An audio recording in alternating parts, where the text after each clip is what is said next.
Hey guys, welcome back to another fantastic interview. And I promise you, this is going to not really an interview. This is going to be a great discussion about what's happening in Florida high school football. So, as usual, my name's Larry Godwin from nationalhsfb.com. Joining me on the screen is my counterpart, Joe from Prep Gridiron Logistics. And joining us from Florida, two guys that you really probably don't need me to introduce you, but for some folks out in Nebraska or California, you may not be as familiar with these guys, but they're a couple of experts when it comes to Florida high school football.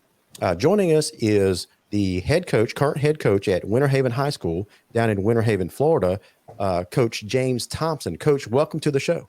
Hey, thanks for having me. Also joining us in this discussion is Joey from Florida Preps. And guys, if you would like to follow Joey, he runs a fantastic Twitter site. And his Twitter handle is Florida.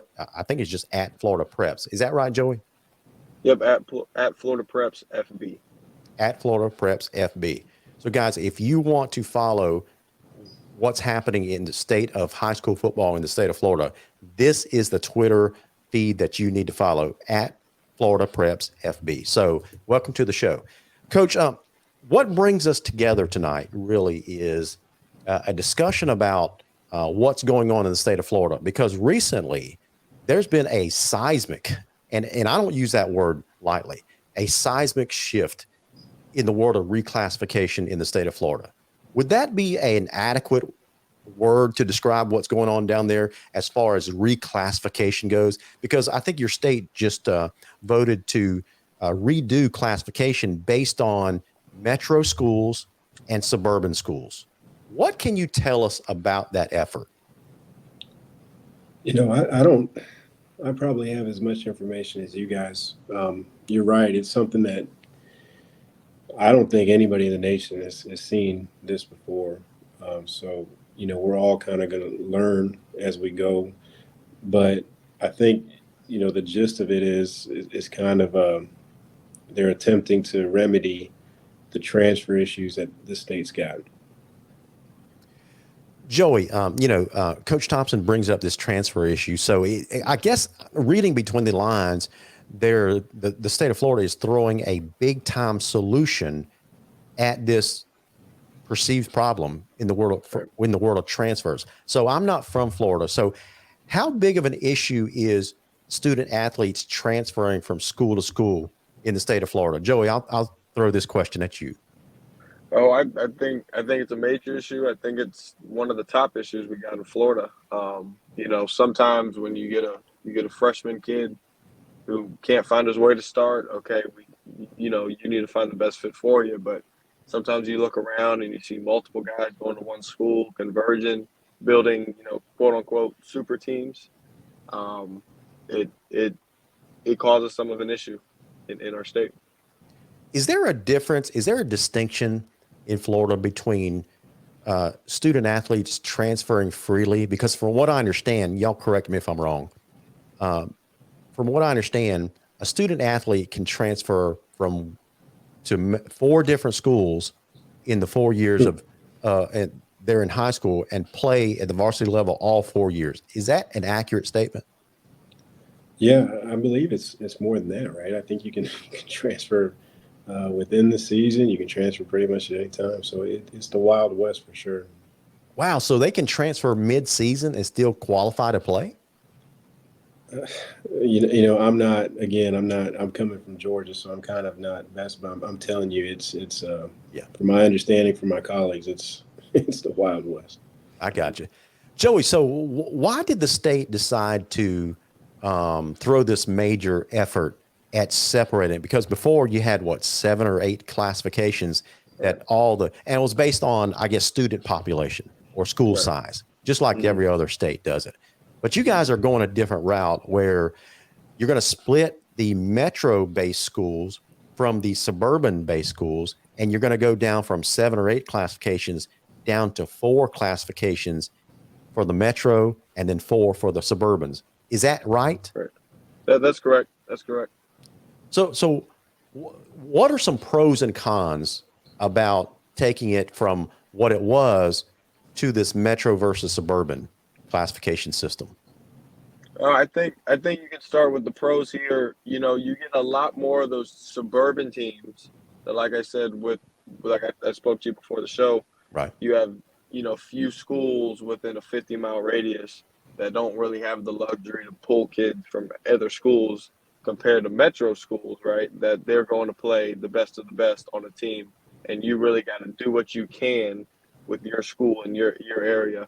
So I think if you really draw that line in the sand to where you say, all right, you guys can go build the teams you want to, the D1 athletes everywhere, and go play in the metro classification, and all the suburban schools that are building up their programs, not to knock them, but you guys can go play more of play more to almost your skill level, if that's the right term. And I think the cons of that, though, is you have multiple, you know, even most suburban schools, lots of great schools in Polk County. The most notable school is Venice, that are going to be in the suburban classification that can go knock off multiple metro teams. So it's going to provide that what if type of statement to these two state champions that you're going to have for metro and suburban. And it's going to be like, oh, could such and such beat this metro school? It's something that, you know, we're not going to be able to find out now that the state is split. Guys, is this just a matter of trying to level the playing field? Because I was reading an article in the Sun Sentinel, and here's a quote from the article. Teams from the metro counties have won 90% of the football state titles above Class 1A since 2012. Basically 63 out of 70 state championships the metro schools have won. That includes 20 of 21 in the past 3 seasons. Is this just a matter of them trying to get more teams to the goal line, so to speak? Or is it to try to address the transfer issue? I'm still, guys, honestly, I'm still scratching my head trying to figure out what was the problem that they threw this massive solution at. Larry, I think it was the association's way of saying, hey, you teams that do a lot of these transfer stuff, you guys are going to play each other. Okay. And those that don't, you're going to play each other. And then at the end of the season, we're going to have, eight champs, 4 from the metro areas that do a lot of recruiting, and 4 from the suburban areas that don't do a lot of recruiting. And it's more apples to apples when they play each other. I mean, that's that. Am I right, guys?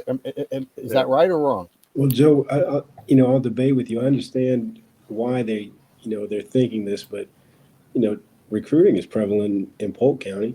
It's big time in Sarasota County, Volusia County, these schools that they're deeming as suburban, so to say that it doesn't go on there or to think it doesn't is, I think they missed their guess. Think it goes on less? I don't think so.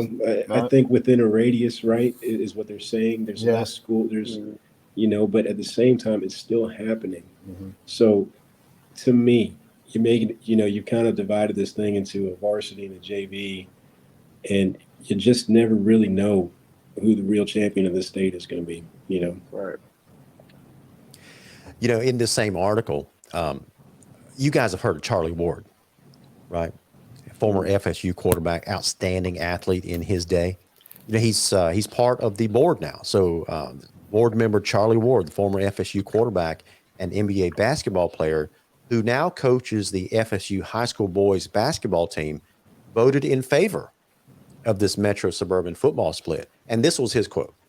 He says basically, quote, "This gives other schools a chance to win a state championship, which I think is a positive.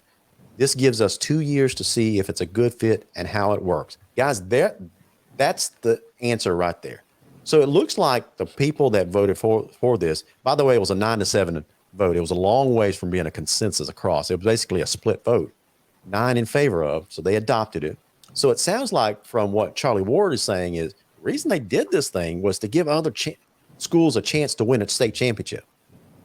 So is this a way to, for lack of a better word, you guys correct me if this is the wrong word, Joe, is this a way to punish the South Florida schools where all these state championships have been concentrated in the last decade or so? Well, that number is certainly going to go down. The one you quoted, Yeah. In that article. 10 years from now, they're not going to be winning 90 or more percent. It can't happen. Why I like it is, I'm a huge fan. Larry, I was a GA at Florida State in the early 90s. Actually, I was there with Charlie. We were friends while we were there, and I hung out with him after the fact when he was on the Knicks up here in New York.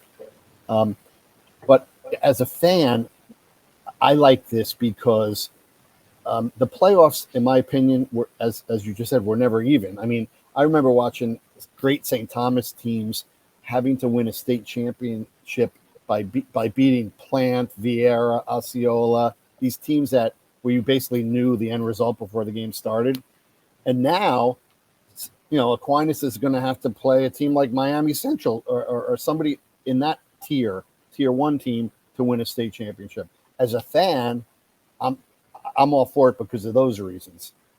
So that's why I'm for it, if you will, from a distance, because I think the state championship games are going to be on the Metro side, especially, are going to be way more competitive than they were in the past. I got you. Okay, so that those questions address maybe why they're going this route. Let's take it down to a practical level, ground level, and how it affects teams. Coach, you're coaching a team, Winter Haven High School. I'm assuming that you're in this new Suburban classification. Right. So how does this affect you and your approach, or does it? As a coach, you just kind of, you're focused on the game at hand, the schedule at hand. So it doesn't affect me. I see both sides of this, and I'm not somebody that's so against it or so for it. But, at the end of the day, I'm just focused on beating the team that I got to line up and get played. I got you. Joey, you've got a lot of, as long as you've been covering high school football at Florida Preps, you probably have some contacts in the coaching industry. What's been the feedback that you've been receiving? Like you said, it's definitely mixed, and you start with the against it portion. A lot of suburban teams that, don't are almost going to get, almost signed down upon because they're not going, they may win a state championship, but at the end of the day, they're going to look at it and say, well, we didn't beat such and such team. And I really think some of the Metro coaches don't really feel affected by it. When you get to the regional playoffs, all you're doing now is just taking those suburban schools out of your region, and you're going to almost play a rematch of your district schedule in the regional playoffs. So I think like I said, the Metro counties, I don't think there's much of a care for it, but it's a big deal with suburban schools, that competitive balance, but also a lot of those coaches really want to play the top dogs to see who's the real champion. Guys, does this change affect Coach Thompson? Does this change affect who you schedule during the regular season at all? Yeah, it does. Okay. It does. One, I don't know who's going to be in my district. I'm sitting here. So, the big part that's bothersome to me is, okay, we knew this was going to happen, and they waited how many weeks to vote on it? Yeah. And there was no districts, they didn't have the districts ready. So they didn't make a decision. Now we're waiting another 2 weeks or 3 weeks or whatever it's going to take them to find out who's in your district, who's in your region. It's bothersome. It just seems unorganized, and I don't think it's a good look for our state. I got you. So, guys, I'm going to throw this question out to both of you. So take a second to think about this. So you guys are going to go through this experiment for the next 2 years. How do you think this shakes out? Well, it doesn't solve the problems that they're trying to fix, right? But like to Charlie's point, why not try something, But at the end of the day, I'm speaking from somebody that, when I was at Gainesville High School, this is 10 years ago now, we were undefeated. I think we played our 4th round game against somebody in the Panhandle. We won like 62 to 10 or 20, we destroyed them. We had to go up against the Miami Central team and Dalvin Cook in the state championship game. and we got killed. The score was 38 to like 14, so it wasn't terrible, but we were beat pretty bad. So from that perspective, right? I'm telling you, we didn't deserve a state championship game or a state championship ring because we couldn't beat that team down in Miami. And to me, that's part of it. You know, you've got to line up and play those guys. You want to win the state championship, you got to beat the Miami kids. And we didn't do that. And I was comfortable with that. I didn't I don't think this is a solution to the problem because you've got to beat them. You know, and even as an assistant, we went down and played Killian, lost, same situation, undefeated, go down there and lose. So, you know, I'm a purist at heart. Florida's the best competition in the nation. And Oh, wait a minute now. Come on, Coach. I don't think there's any question, man. I mean, we that's one thing I'll stand for. But part of that is because of South Florida, and like you said, now you're trying to kind of take it from them a little bit. And I'm going to say this: I'm going to try to kind of get the debate going. Did anybody, who was consulting the South Florida? Because everybody I spoke to down there is up in arms. I don't know. I don't know if they were really consulting much with this. Are they up in arms because it's going to make it more difficult for them to win a state championship? So let's be honest. I think the majority of the state championships are won out of Miami-Dade and Broward counties, right? And so those are the folks that are probably most upset. Is it because they're going to have to face each other in a more condensed type of, because in the past they would have had 8 classifications to spread championships out. Now the metro schools are condensed down to 4 classifications. So, your basic math tells you that you're going to have less state championships out of that metro area now. Is that what's driving the angst amongst those coaches? Joey, what do you think? I'm gonna put my little spin here on the South Florida thing. For so long until we really hit those 8 classifications with 220 plus teams, we had a Miami Central, a Miami Northwestern, a Miami Killian, Norland. They were all in the same district at one point. Same goes for Heritage and Cardinal Gibbons. Now I think all this really affects in South Florida is these private schools. They're now going to have to, these American Heritage, Cardinal Gibbons, Gulliver Prep, they're going to have to come down and play, the Northwestern and Centrals. Guys, I think for South Florida, you had to beat some of these teams to begin with. Okay. And in South Florida, we know there's a lot of bragging rights that go into it. Right. But I don't. They're in a league of their own, and you can hear them say it all the time. They're in a league of their own. So when it comes down to having to go for, you take St. Thomas Aquinas, you got to go beat Miami Central, once or twice, or Northwestern. They're all up for the competition, man. I don't think that's a major issue for them. Having to go beat each other up a little bit, I got you. Just my opinion. Hey, Larry, I got a question to our 2 guests. If you're designated a suburban, a school, if you will, a program, can you petition to be a metro, or vice versa? Great question. I know Venice has petitioned to go into metro, so I know you can petition. Whether that gets cleared or not, I'm not sure. And I'm not sure how that fits with the scheduling portion of it either. Right. Yeah, I had a coach ask me this the other day, and I don't know the complete answer, but to your earlier question, Larry, I think this is something that we could see after this 2-year window of Metro and Suburban, where we have teams, almost a relegation, delegation type system. That way we can include these Venice, these Lakeland, Cocoa, and include these teams, up there with those schools, because like Coach Thomson said, having right now, as I know the association's scrambling to get districts and classifications together, right now having to deal with throwing petition teams up there, it's got to be a mess. Yeah. Guys, it just seems like whether you're talking about Florida, Georgia's going through this now. I'm sure other states across the union are facing this dilemma, and they're trying different approaches. And the dilemma is, what do they do about recruiting? That's basically what all this is geared towards, right? Whether you call it a transfer or recruit, the effect is still the same. You have an assembly of super teams. Georgia Right. coach, you have some experience coaching in Georgia. I think you were a head coach at Tucker High School. Yep.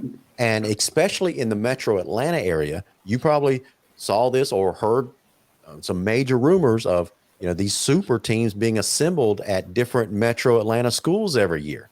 Some years, some people claim that it was Grayson. Some years, some people claim that it was Marietta.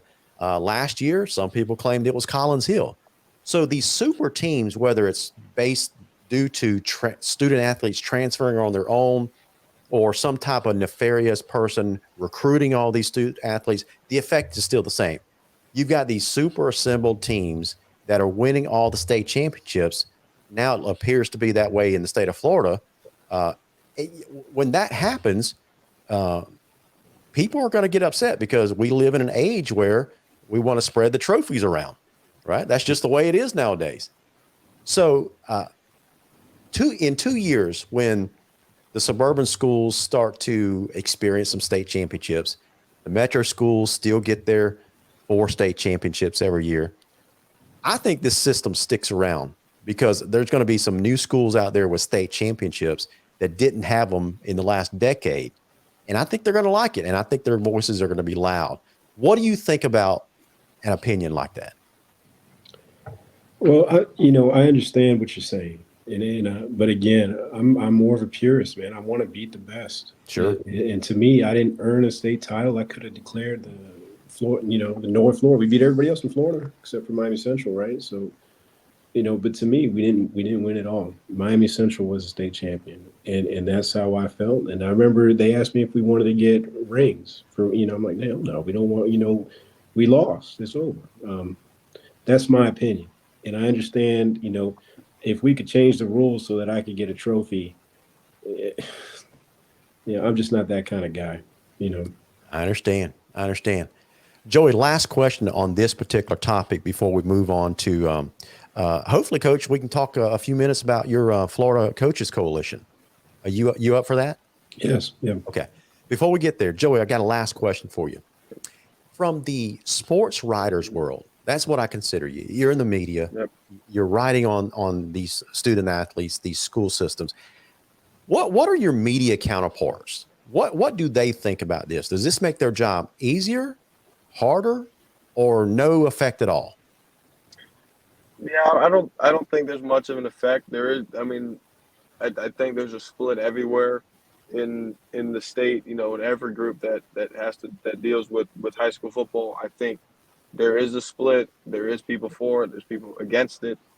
And yeah, I really think, as Coach Thomson said, I really think that everybody's going to look at this in 2 years after a 2-year window and say, are we really the state champions?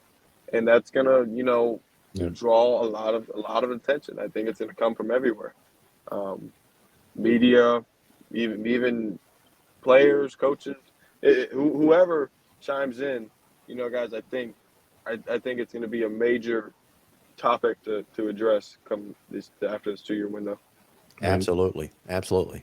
Well, guys, let's transition into talking about this Florida Coaches Coalition. Coach Thomson, from what I understand, you're the head of this coalition? Kind of a co-founder. Okay. The other guy with me is the county AD for Brevard County. And he kind of, he's put it out there, and I kind of, we've talked together, laid out a plan to kind of unite coaches. And as we sit here today and we talk about these issues that we have that we're trying to fix with suburban metro, that's a crazy thing to just throw at a whole state, trying to fix a problem. I think when you look at it, the true issue is, how did it get to this?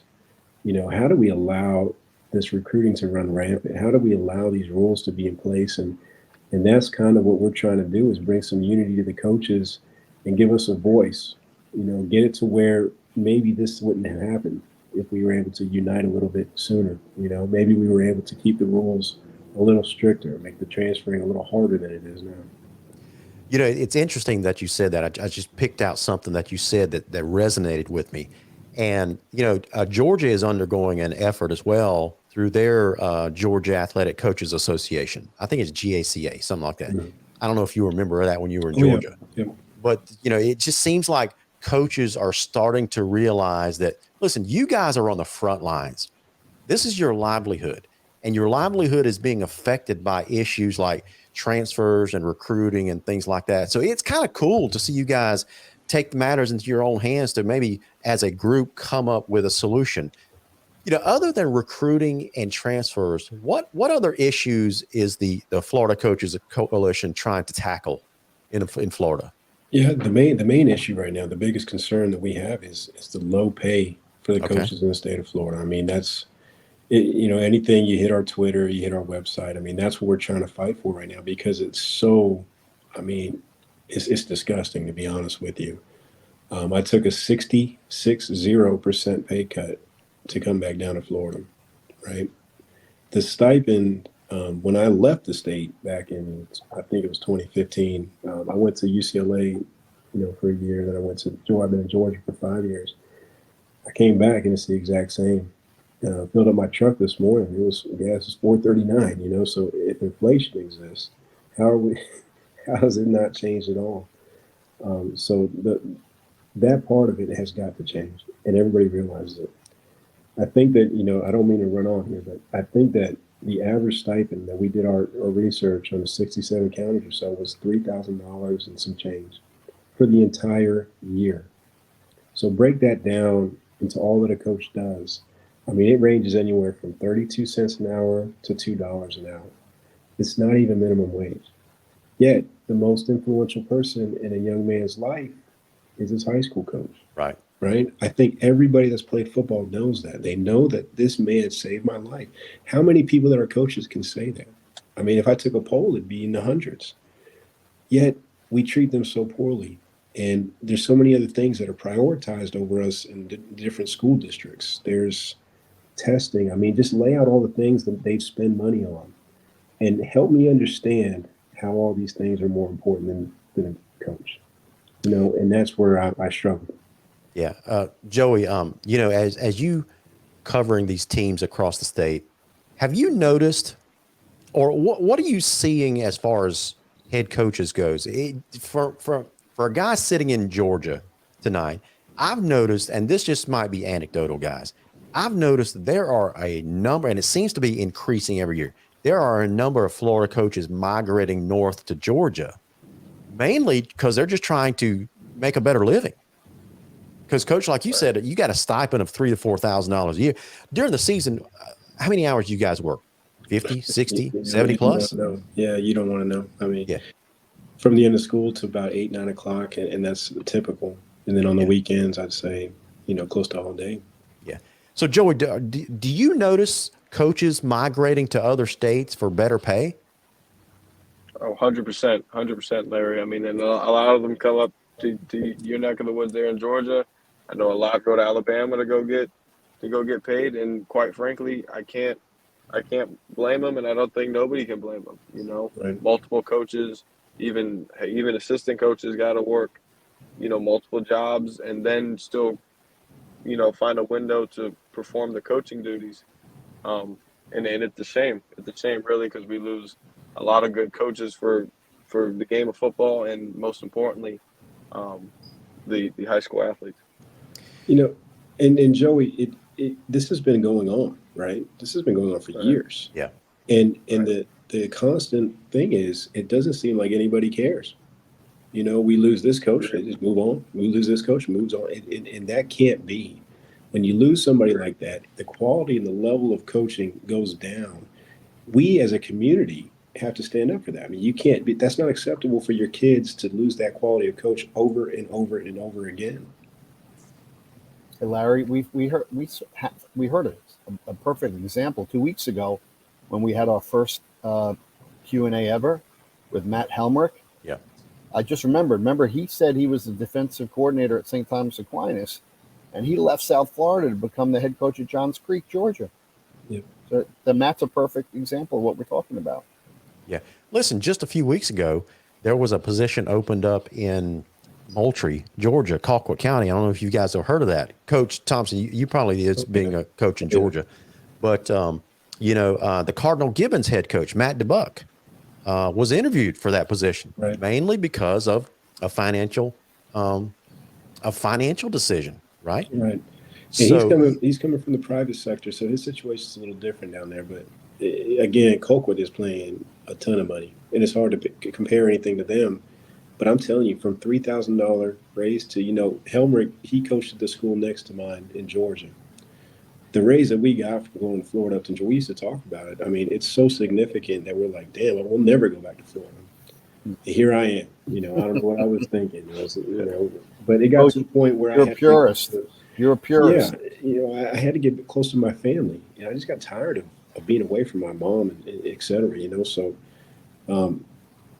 it's got to change, guys, or else you're gonna lose me again. Well, Coach, I'm going to throw out a couple of numbers at you. This might cause you to move back to Georgia. I'm going to throw out 4 schools. I'm not going to name the schools, but 4 schools, and they're no more than 45 minutes away from where I'm sitting tonight in Valdosta. You got a single A program, head coach makes 95 plus. You got a double A program, and when a double A program in Georgia, you got about 800 students in the school, 800 high school students. That's a small school. They pay their head coach 90 plus. You got another double A program 10 minutes from him who just got hired at 130 plus. You got another double A program 30 minutes to the west that pays their head coach 125. And you're sitting here telling me tonight that head coaches in Florida are making a stipend on average of $3,000 a year? The guy that wrote that article from Jacksonville, I forgot his name. I believe it's Justin Barney, right? I could be wrong. But he wrote the article of how many coaches are making 100 plus in the state of Georgia. And they tallied it at like 30 or something. This was 10 years ago. Yeah. I'm telling you now, if you went and rewrote that article and you talked about it, I would say the majority of schools in Georgia, and you're talking north of, 200 or well over $100,000 a year. So they have continued to, invest in this thing. And here's Florida sitting with the exact same supplement. So the space gap, the money gap has expanded immensely over the past 3 or 4 years, and Florida's done nothing to address it. I don't think they care, right? So what we're doing with this coalition is we're gonna find a way to make you care, whether that's legally, whether that's, us be united, or, and talking to different coaches. There's a bunch of different ideas bouncing around, but this can't be the right way. This isn't right. Hey, Coach, you got me, as you know, we connected about 2-3 weeks ago. I saw that all my Florida clients were tweeting your coalition information out. So I read more about it. I thought the cause was tremendous. I called you up. I donated money to help you pay for your seminar you had. I think it was last weekend. Where could other people who are watching this tonight that want to get involved and help support your cause, how could they do so? So the website is flcoaches.com. On Twitter, our Twitter, I think, is at @FL_coaches. So you can follow us and kind of get updates. Our next event, I think, is going to be, we're having 2. We're going to do a little college thank you thing in May. We're going to host different, rallies, you could say, in each city: Jacksonville, Tampa, Miami, and Orlando. After that, in June, we're going to have an all sports coaches clinic, we're calling it, but really it's going to be 2 or 3 motivational speakers and just a cause to get everybody together. But I think you need to follow it. I think you need to follow this cause because it's not going away. We built nothing but momentum from the clinic. Something that's important to understand, guys, is, I used to work for the Nike Coach of the Year clinics, and we would spend, it would take us about 10 to 11 months to plan that, right? Wow. Each year. And we put this clinic on in a little over a month, in 41 days. And we managed to get every major head coach in the state of Florida to attend. So it was an enormous victory for us, overwhelming response, and we're just getting started. We've also been meeting with law firms.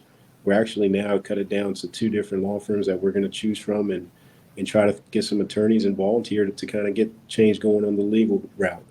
So it's going to be an interesting thing to follow. I would say hit the website, hit us on Twitter, and it just, be a part of this movement because, like I said, I don't want to move back to Georgia. You know what I mean? And ain't nothing against Georgia, but I'm from Florida. I'm a Florida boy, so I want to stay here. I want to make where I'm at better.